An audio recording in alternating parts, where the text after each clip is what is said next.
కేసీఆర్‌ను నేరుగా ఎదుర్కొనే ధైర్యం లేక ముఖ్యమంత్రి రేవంత్ రెడ్డి ఇష్టం వచ్చినట్లు మాట్లాడుతున్నారని మాజీ ఎమ్మెల్యే గండ్ర వెంకటరమణారెడ్డి అన్నారు.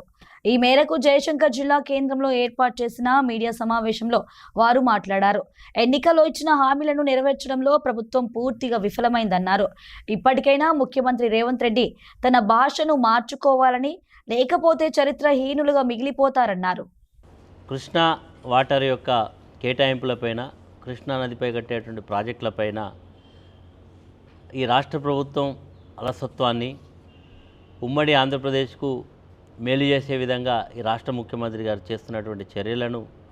దృష్టిలో పెట్టుకొని మొన్న తెలంగాణ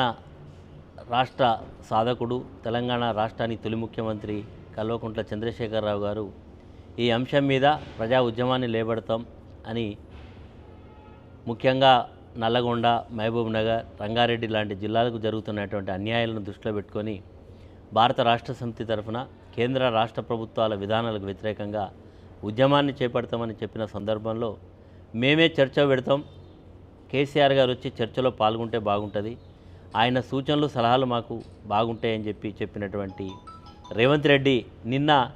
ఒక పక్క అసెంబ్లీ ఈరోజు ప్రారంభమవుతున్నప్పటికీ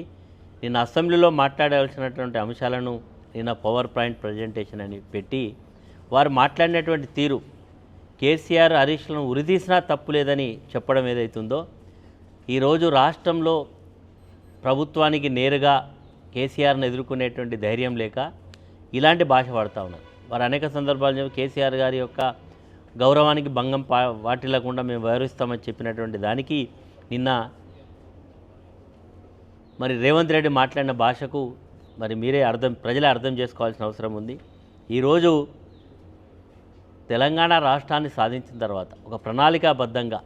ఈ రాష్ట్రంలో ఉండేటువంటి నిరుపయోగంగా సముద్రంలో కలుస్తున్నటువంటి గోదావరి, కృష్ణా జలాలను వాడుకొని తెలంగాణ రాష్ట్రాన్ని అన్నపూర్ణ రాష్ట్రంగా తీర్చిదిద్దాలనే సంకల్పంతో కాళేశ్వరం ప్రాజెక్టు కట్టుకునేటువంటి సందర్భం. ఈరోజు కృష్ణా పరివాహక ప్రాంతంలో పెండింగ్ ప్రాజెక్టులన్నీ కూడా పూర్తి చేసి నిత్యం కరువులతో ఉండేటువంటి వలస జిల్లాగా పేరు పెట్టినటువంటి మహబూబ్నగర్ జిల్లాకు మేలు చేయాలనేటువంటి సంకల్పంతో పనిచేస్తే ఇప్పటికీ ప్రభుత్వం వచ్చి 2 సంవత్సరాలైంది. ఒక పని చేయకపోగా మరి కాలయాపన చేస్తూ మరి కేసీఆర్ గారు చేపట్టినటువంటి ప్రాజెక్టులో మరి సమర్థవంతంగా నడిపించడంలో వైఫల్యం చెందుతూ కాళేశ్వరం ప్రాజెక్టు పైన ఒక పిల్లర్ కుంగిపోతే ఇప్పటివరకు కనీసం మోటార్లు ఆన్ చేయకుండా, నీళ్లను తీసుకెళ్లకుండా ఈ ప్రభుత్వం ప్రేక్షక పాత్ర వహిస్తున్నటువంటి విషయాలను ఇవన్నిటిని దృష్టిలో పెట్టుకొని ఈరోజు భారత రాష్ట్ర సమితి ప్రధాన ప్రతిపక్ష పార్టీగా చూస్తూ ఊరుకోలేక మరి ప్రజా ఉద్యమాన్ని చేపడతామంటే దానికి సమాధానం చెప్పాలి. మరి అనేక విషయాలను హరీష్ రావు గారు లేవనెట్టిన అంశాలకు ఈ ప్రభుత్వం నుంచి సరైన సమాధానం రాకుండా డొంకదింకుడు మాటలు మాట్లాడుతూ, భాష మారుతూ, తొండలు దొరగొడతా, జైల్లో పెట్టాలి, ఉరిదీయాలి అనేటువంటి భాష మాట్లాడమవుతుందో ఈ ప్రభుత్వం ఎన్నికల హామీను అమలు చేయడంలో వైఫల్యం చెంది